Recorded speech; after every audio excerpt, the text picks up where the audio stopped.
Bueno, imaginemos por un momento la siguiente situación. Alguien lleva años intentando conseguir un ascenso o, no sé, intentando arreglar una relación que se desmorona. Y resulta que el motivo real por el que fracasa no tiene absolutamente nada que ver con una falta de talento, ni de inteligencia, ni de esfuerzo. Claro, es que la mayoría de las veces pensamos que nos falta algo. Exacto, pero ¿y si el problema real, la raíz de todo, es simplemente que alguien instaló una diminuta válvula mental al revés en su cerebro cuando esa persona tenía, digamos, 4 años? Es una premisa que, a ver, cambia por completo el paradigma. Porque es verdad que nos pasamos la vida entera buscando soluciones en el exterior, comprando herramientas, intentando adquirir nuevas habilidades. Como si el problema fuera el hardware, ¿no? Eso es, cuando en realidad el motor de cualquier persona ya tiene toda la potencia necesaria. El problema es puramente interno. Es un problema de configuración de software. Totalmente de acuerdo. Y de eso va precisamente nuestra inversión profunda de hoy.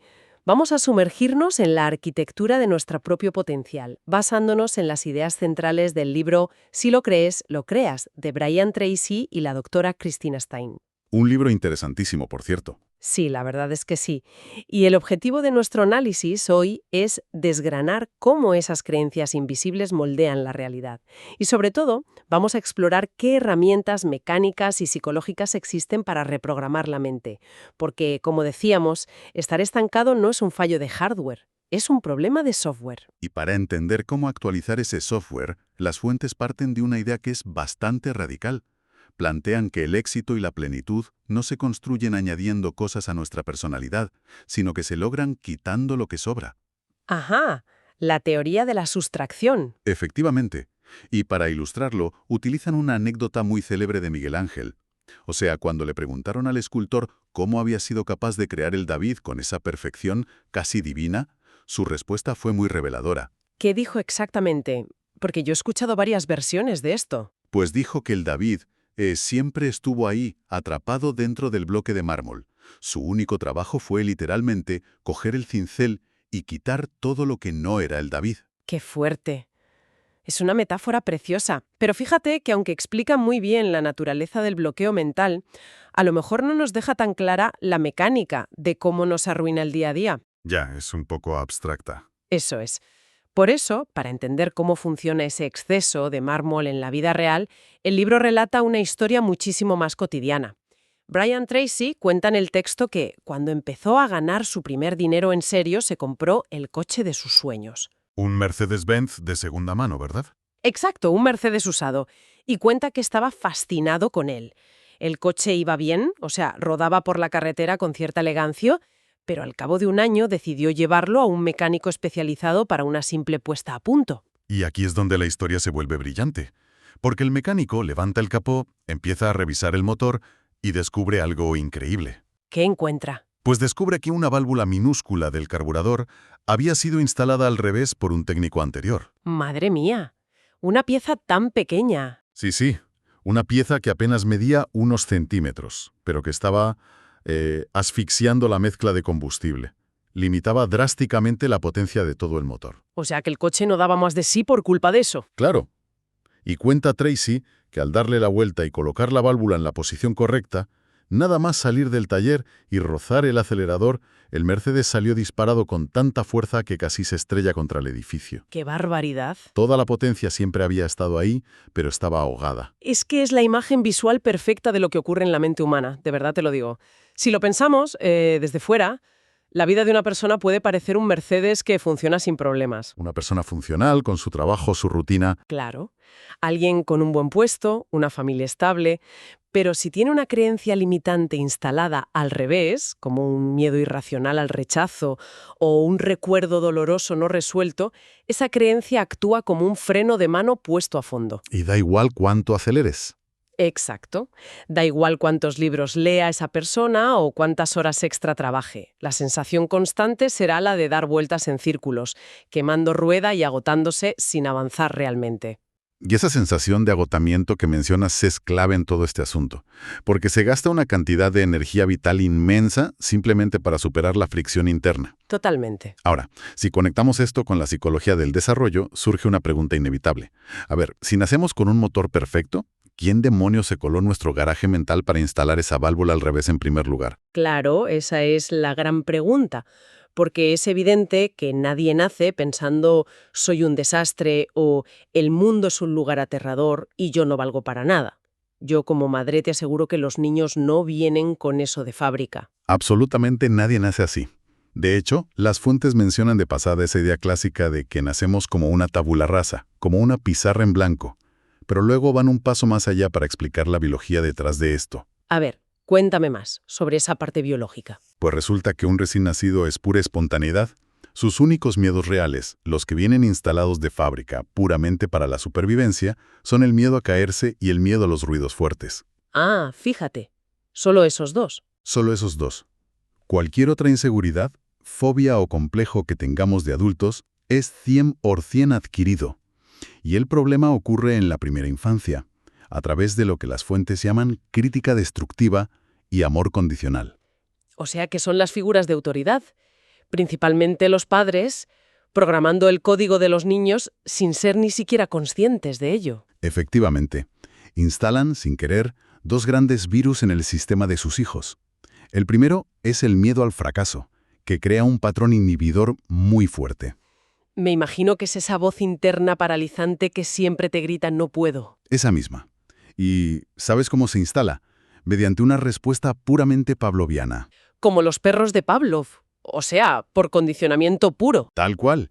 Si a un niño pequeño se le grita, se le castiga físicamente o se le retira el afecto bruscamente cada vez que intenta explorar algo nuevo o comete un error natural, su cerebro hace una asociación inmediata. Asocia el intento con el dolor emocional, supongo. Eso es, el cerebro asocia la acción de intentar cualquier cosa con el miedo y el castigo. Vale, ese es el primer virus, el patrón del no puedo. ¿Y el segundo virus cuál es? Si el primero te paraliza, supongo que el segundo te empuja en exceso. El compulsivo, tengo que hacerlo. Así es. Y fíjate que este segundo virus es quizá más sutil, pero muchísimo más destructivo. Se origina cuando el niño percibe que el amor de sus padres es condicional. Uf, el amor condicional hace muchísimo daño. Demasiado. Si el niño siente que solo recibe aprobación y cariño cuando hace exactamente lo que se le exige, saca una conclusión muy lógica para garantizar su supervivencia emocional. Piensa que su seguridad depende exclusivamente de complacer a los demás. Exacto. Solo estoy a salvo si algo felices a los demás. Claro, y de ahí nace esa hipersensibilidad casi patológica a la opinión ajena en la edad adulta. Quien nos escucha seguro que conoce a gente así.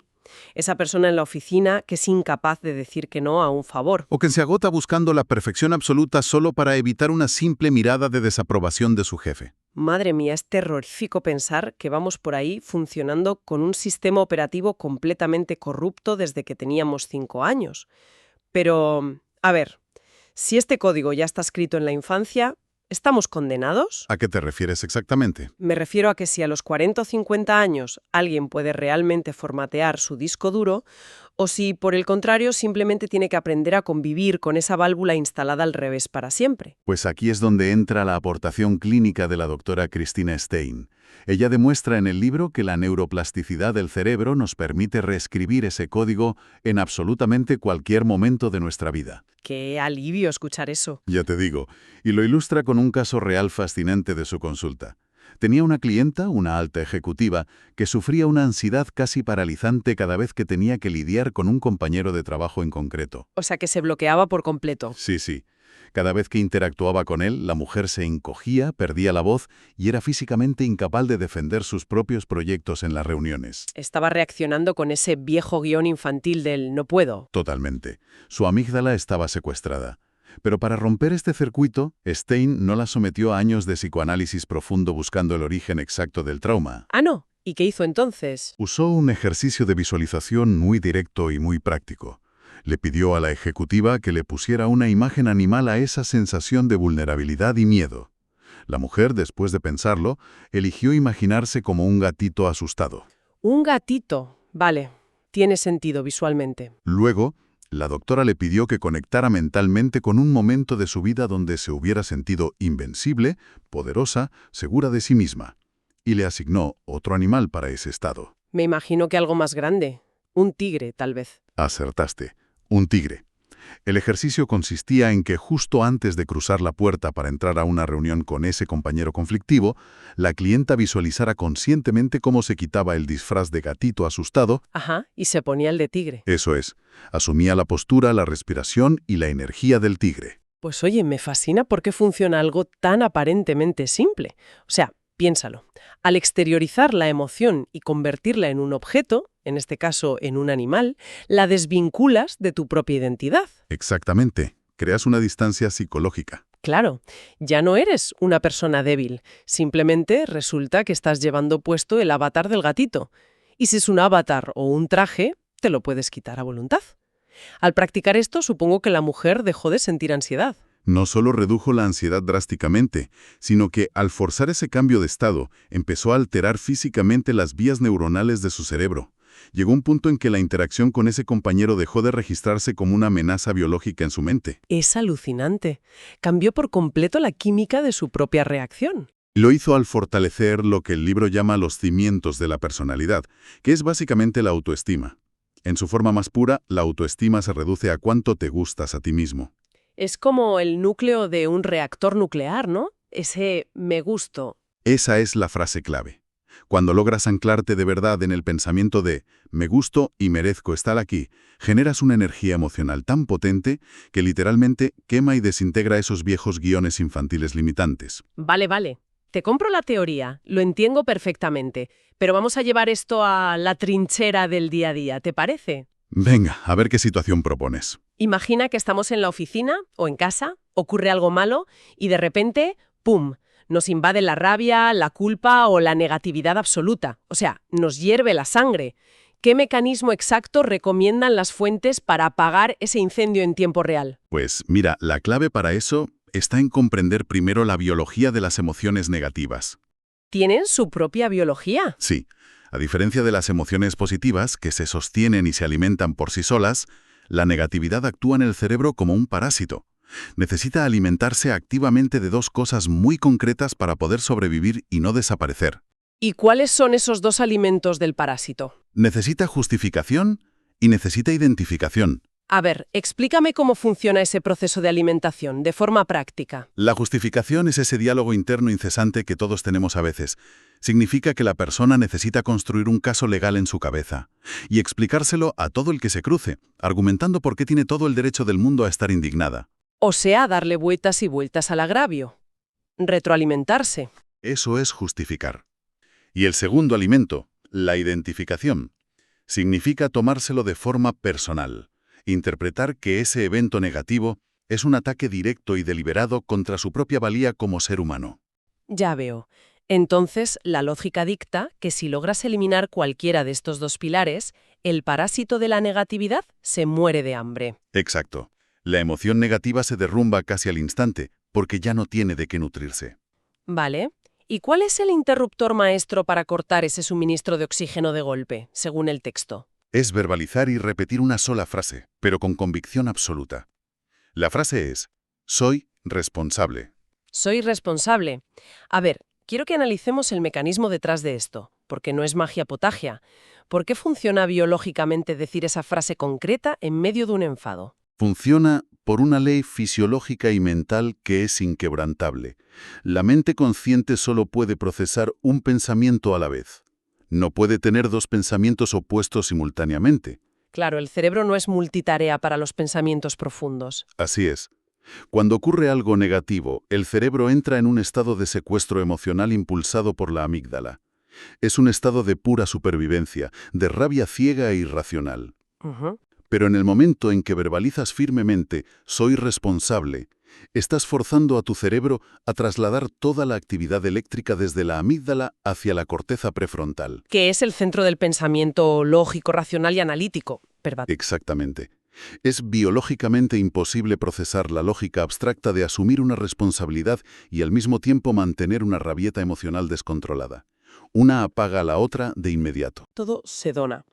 Es la metáfora del lápiz. Ah, me encanta esa metáfora. Es muy gráfica. ¿Verdad que sí? Te piden que te imagines agarrando un lápiz normal y corriente. De hecho, a quien nos escucha, le invitaría a imaginárselo. Agarras un lápiz, pero lo aprietas con todas las fuerzas de tu mano, a muerte. Si lo haces durante 10 minutos, ya te empieza a doler bastante. Claro. Y si lo haces durante horas o durante días, los músculos se atrofian por completo, los nudillos se bloquean y el dolor te sube por todo el brazo hasta volverse insoportable. Un dolor atroz provocado por uno mismo. Y cuando alguien te pregunta, en medio de ese sufrimiento, oye, ¿cómo soluciono este dolor atroz del brazo? La respuesta es obvia.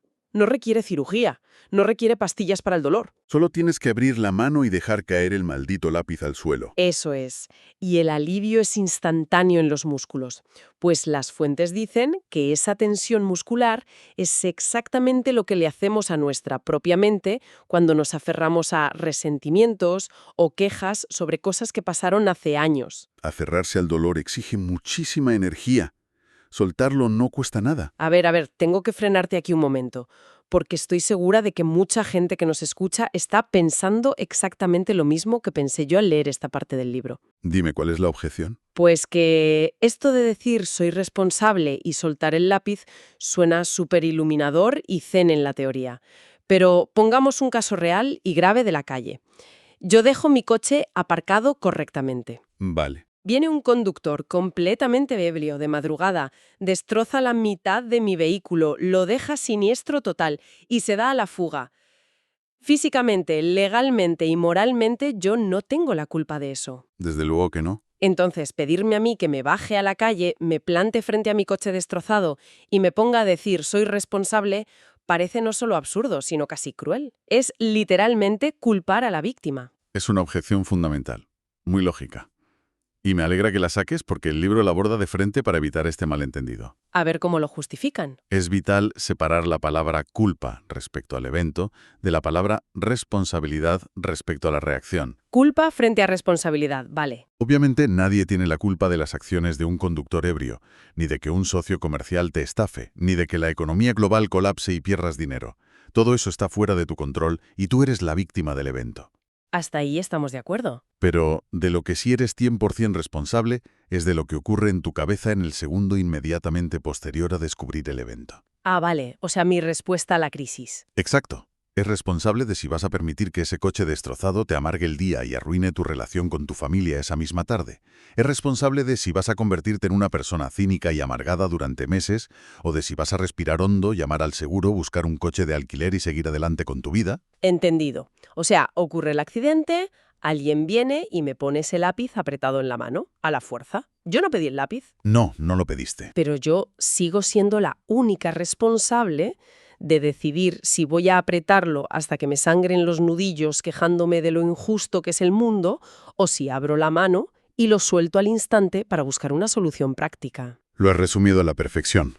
La responsabilidad aquí no es sobre cambiar el pasado que ya ocurrió, es sobre cómo gestiono mi presente. Asumir la responsabilidad es básicamente recuperar tu propio poder. Porque si culpas a los demás de cómo te sientes, les cedes el control. Mientras sigas culpando al del coche o a tu jefe, les estás cediendo el control remoto de tus propias emociones.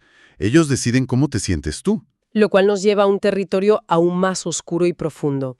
Porque, a ver, gestionar la frustración de que te rayen el coche o de tener un mal día en el trabajo es una cosa, eso lo manejamos. Es lo fácil, digamos. Pero, ¿qué pasa con los traumas realmente profundos?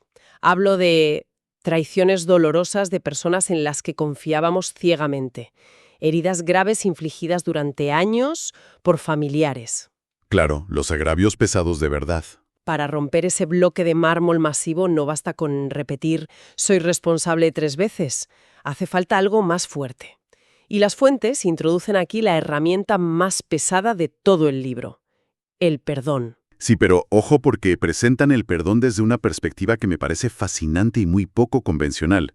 Tradicionalmente, la sociedad nos enseña el perdón como si fuera un acto de superioridad moral. O casi como un favor, ¿no? Un regalo que le hacemos a la persona que nos ofendió para que se sienta mejor. Exactamente. Pues el libro destruye esa noción por completo. Subraya que el perdón no tiene absolutamente nada que ver con justificar, minimizar o aprobar la mala conducta del otro. ¿Entonces qué es? Perdón es un acto despiadadamente egoísta, puramente egoísta. Un acto egoísta.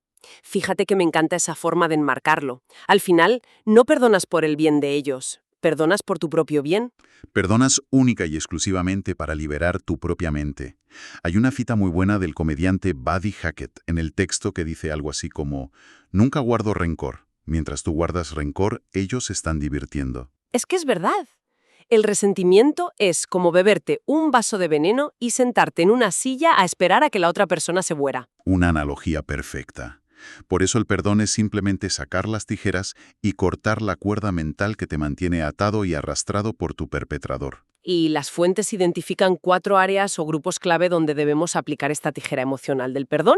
Y fíjate que la primera suele ser la más resistente y dolorosa para muchísima gente: perdonar a los padres. Uf, ese es un bloque de mármol inmenso para casi todo el mundo. Lo es. Y la lógica que usan los autores aquí es dura de tragar al principio, pero profundamente liberadora. Cuando somos niños, vemos a nuestros padres como si fueran dioses infalibles que lo saben todo. Claro, son nuestro único mundo. Pero al crecer y hacernos adultos, tenemos que aceptar la realidad objetiva de que, cuando nos criaron, probablemente solo eran unos jóvenes de 20 y tantos o 30 años que estaban asustados, que tenían sus propios traumas infantiles no resueltos, Haciendo malabares constantes. haciendo malabares con las herramientas defectuosas que a su vez ellos mismos recibieron de sus propios padres. Al final, hicieron lo mejor que supieron con el nivel de conciencia y madurez que tenían en ese momento exacto. Exacto. Humanizarlos, bajarles del pedestal de dioses y verlos como humanos falibles es el primer gran paso. ¿Y cuál es el segundo grupo en esta lista del perdón? El segundo grupo a perdonar son las exparejas y las relaciones pasadas que terminaron mal. Ah, la mochila romántica. Esa misma. Mantener el rencor latente por alguien que ya ni siquiera esté en tu vida es literalmente alquilarle un espacio premium a tu mente y encima no cobrarle el alquiler. A veces simplemente hay incompatibilidad de caracteres y hay que aceptar que no hay villanos en la historia. Tiene mucho sentido. El tercer grupo, según leí, abarca a todos los demás, ¿no? Jefes tiránicos, antiguos amigos que te fallaron, estafadores, cualquiera que te haya hecho un daño externo. Así es, un cajón desastre para el resto del mundo. Y luego está el cuarto grupo, que para muchos es la batalla final y la más difícil de todas. Perdonarse a uno mismo. Exactamente. Eso es interesantísimo, porque el remordimiento continuo a menudo nos lo disfrazan de virtud en nuestra cultura. Pensamos que, bueno, si nos fustigamos lo suficiente por un error terrible que cometimos hace 5 años, estamos demostrando a los demás que somos buenas personas, ¿sabes? Como si el sufrimiento justificara que has aprendido la lección. Eso es, pero el texto dice que perdonarse a uno mismo es reconocer que la persona que tomó esa mala decisión en el pasado ya no existe. Murió. Era una versión anterior, menos evolucionada, con mucha menos información de la que tienes hoy. Era un software desactualizado. Tal cual. Seguir castigando al yo de hoy por los errores de ignorancia del yo de ayer es absurdo y no aporta nada. Y para llevar todo esto a la práctica de forma tangible, los autores proponen un ejercicio que me parece muy visceral, especialmente útil para las relaciones del pasado. Lo llaman el ejercicio de la carta. Cuéntanos cómo funciona la carta. Consiste en sentarse con papel y boli y escribir una carta física a esa persona. Pero en esa carta tienes que asumir el 100% de tu propia responsabilidad en la parte que te toca del conflicto, por pequeña que sea. Vale, asumo mi parte. ¿Y luego? Luego, le dices explícitamente que la perdonas por todo el daño que sentiste que te hizo. Le deseas genuinamente lo mejor en la vida y esto es vital para que funcione, no incluyes ni un solo reproche velado. Cero sarcasmo. Madre mía, qué difícil escribir eso sin meter una pullita al final. Es dificilísimo, pero es clave. Una vez escrita, la metes en un sobre y la envías por correo real. O si no es posible porque no tienes su dirección o porque ha fallecido, la quemas. Y la magia psicológica de esa carta reside en lo que en psicología clínica se conoce como cerrar una acción incompleta, el famoso efecto Zeigarnik. Ah, sí, nuestro cerebro odia las cosas a medias. Nuestro cerebro se obsesiona de forma enfermiza con las tareas o las conversaciones que no hemos terminado. Un conflicto sin resolver es una alerta roja parpadeando constantemente en el fondo de la mente, consumiendo RAM. Gastando batería a lo tonto. Escribir y enviar esa carta, aunque la otra persona nunca la responda o aunque la lea y no la entienda en absoluto, lo que hace es cerrar tu propio archivo mental. El cerebro dice, vale, tarea completada. Por fin archiva el asunto y deja de mandarte emociones negativas al respecto. Y hablando precisamente de que la otra persona no lo entienda, hay una historia en el libro que ilustra de forma casi tragicómica la inutilidad absoluta de guardar rencor. Es el caso de un hombre de 35 años que asiste a uno de los seminarios de Brian Tracy sobre el perdón. Ay, sí. Esta historia me dejó completamente helada cuando la leí. Resulta que este hombre llevaba 20 años amargado, destrozando de paso su propio matrimonio actual, porque guardaba un rencor visceral hacia su severo padre por algo terrible que, según él, ocurrió cuando tenía 15 años. Toda una vida rumiando el mismo odio. Pues resulta que, tras aprender en el seminario sobre el poder liberador del perdón, que acabamos de hablar, el hombre se envalentona y decide ir esa misma noche en coche a casa de su padre. Quiere confrontarlo y, en un acto de redención, perdonarle cara a cara. Imagínate la tensión emocional brutal de ese momento en el coche. 2 décadas de resentimiento a punto de culminar en la puerta de su padre. ¿Y qué pasa cuando llama al timbre y entra? Pues el hijo se planta delante de su padre, con el corazón en un puño, las lágrimas a punto de salir, y le dice con un tono súper solemne: «Papá, he venido hoy aquí a decirte que por fin te perdono por lo que me hiciste hace 20 años». ¿Y qué responde el padre ante semejante confesión?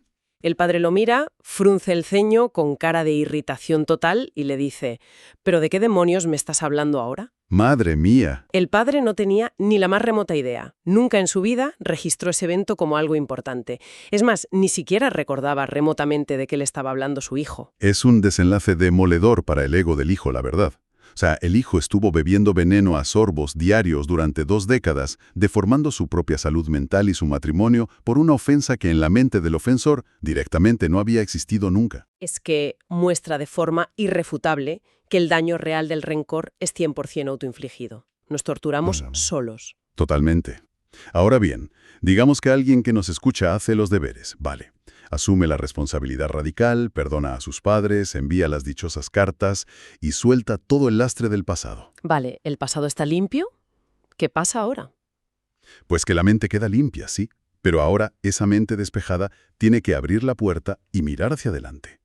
Y el futuro, especialmente hoy en día con la velocidad de la inteligencia artificial, la economía cambiante y demás, es aterradoramente incierto. Da mucho vértigo, sí.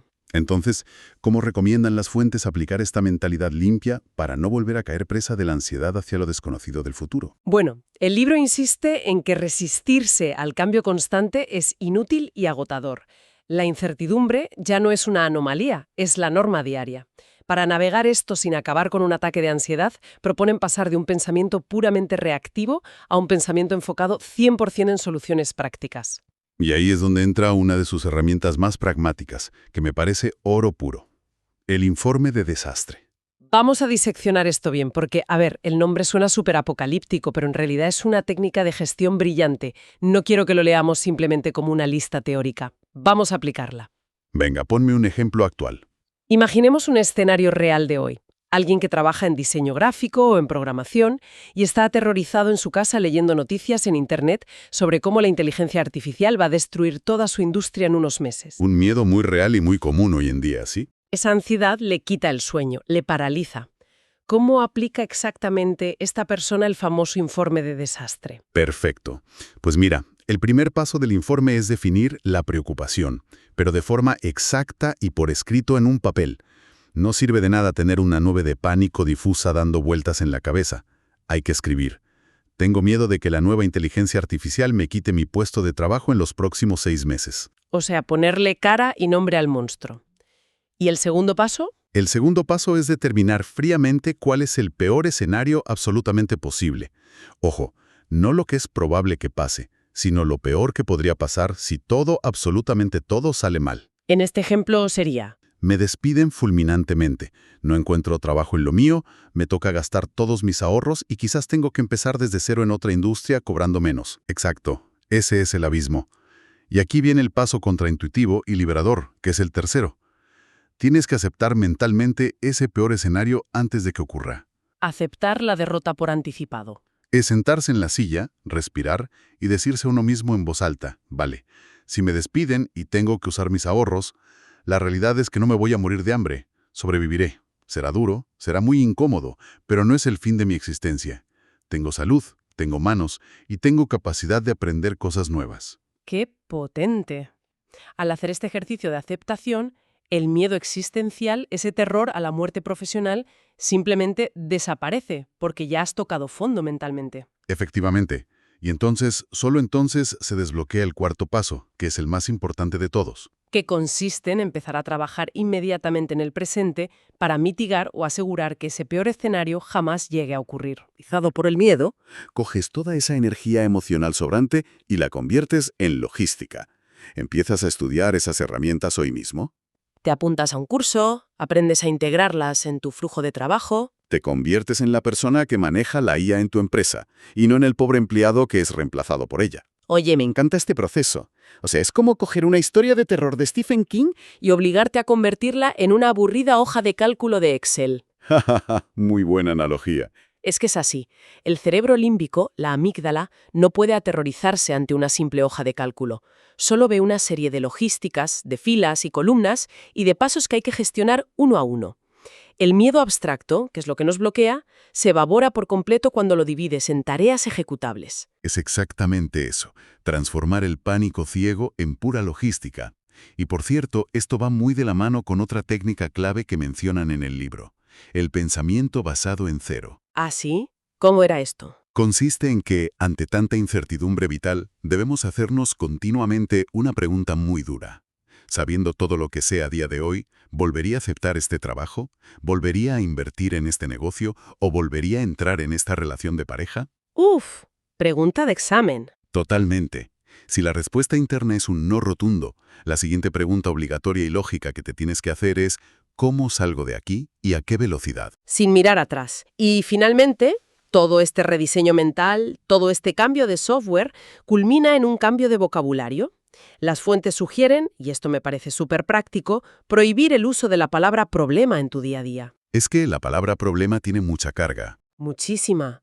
Cuando usas esa palabra, el cerebro reacciona automáticamente a la defensiva. Si te fuerzas a sustituirla por la palabra situación o por desafío, activas enseguida la red de resolución de conflictos del cerebro. Cambia el enfoque por completo. Y si tienes la audacia de elevarla a la palabra oportunidad, obligas a tu mente a buscar de forma activa el ángulo oculto de beneficio que hay en cualquier crisis. Todo cambia. Fíjate que si conectamos todos estos puntos que hemos tocado, el panorama es súper revelador. Anticipar el cambio constante del mundo, usar herramientas logísticas como el informe de desastre para apagar el miedo irracional y asumir la propiedad absoluta de nuestras reacciones, eso es, en la práctica, coger el cincel de Miguel Ángel y picar piedra todos los días. Literalmente. Es el trabajo diario y constante de ir quitando los restos de mármol para mantener al descubierto nuestro potencial. No se hace una vez y ya está. Es un viaje monumental el que hemos hecho hoy a través de estos conceptos, la verdad. Sí que lo es. Hemos empezado encontrando esa diminuta válvula instalada al revés por condicionamientos de la infancia que nos mantenía toda la vida acelerando con el freno puesto, atrapados en el dichoso no puedo o el agotador tengo que hacerlo. Hemos diseccionado también cómo retomar el control arrebatándole el suministro de oxígeno a la negatividad. O sea, moviendo la actividad del cerebro de la amígdala a la corteza prefrontal simplemente asumiendo una responsabilidad radical con la frase mágica.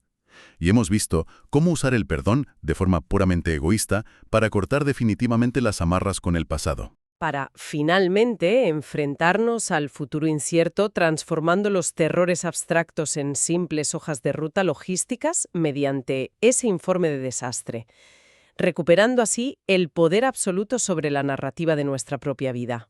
Al final, yo creo que el gran mensaje de los autores es que la libertad emocional no es un accidente biológico ni una cuestión de suerte. Es una habilidad que se practica, se entrena y se decide ejercer diariamente. Así es. Y para cerrar nuestro análisis de hoy, quiero proponer una pequeña reflexión que me surge de todo este material. Algo para que quien nos escucha lo mastique tranquilamente hasta nuestro próximo encuentro. A ver, cuéntanos. Todo lo que hemos discutido hoy, la responsabilidad, el perdón, reprogramar los miedos infantiles, tiene un enfoque profundamente individual. O sea, se trata de cómo liberar a nuestro propio David interior, ¿verdad? Claro, el trabajo personal. Pero imaginemos por un instante la tremenda onda expansiva de todo esto a nivel social. Sabemos científicamente que los miedos irracionales, las reacciones condicionadas y los rencores profundos operan casi como un virus hereditario en las familias. Se heredan, sí, de generación en generación. Pasan de padres a hijos a través de un simple tono de voz, de reacciones desproporcionadas ante un error del niño o de expectativas ahogantes. Por lo tanto, tener la inmensa valentía de sentarse hoy a cincelar ese mármol propio, de perdonar a quien te hizo daño, de decir «soy 100% responsable», no es solo un acto de desarrollo personal egoísta. Va mucho más allá. Exacto. Si logras identificar y darle la vuelta a esa válvula invertida en tu propio motor mental hoy, estás garantizando matemáticamente que no se la instalarás al revés a tus propios hijos, ni a tus empleados, ni a las personas de tu entorno. Hacer este duro trabajo interno es posiblemente la única manera real de evitar que ese bloque de mármol opresivo empiece siquiera a formarse alrededor de la próxima generación. ¡Qué gran verdad! Romper el ciclo de una vez por todas. Eso es. Y yo creo honestamente que no hay un motivo más noble ni más poderoso que ese para empezar a golpear la piedra con el cincel hoy mismo. Totalmente de acuerdo. Me parece un cierre espectacular. Pues muchas gracias por habernos acompañado en esta inmersión profunda, a seguir esculpiendo y nos escuchamos en la próxima.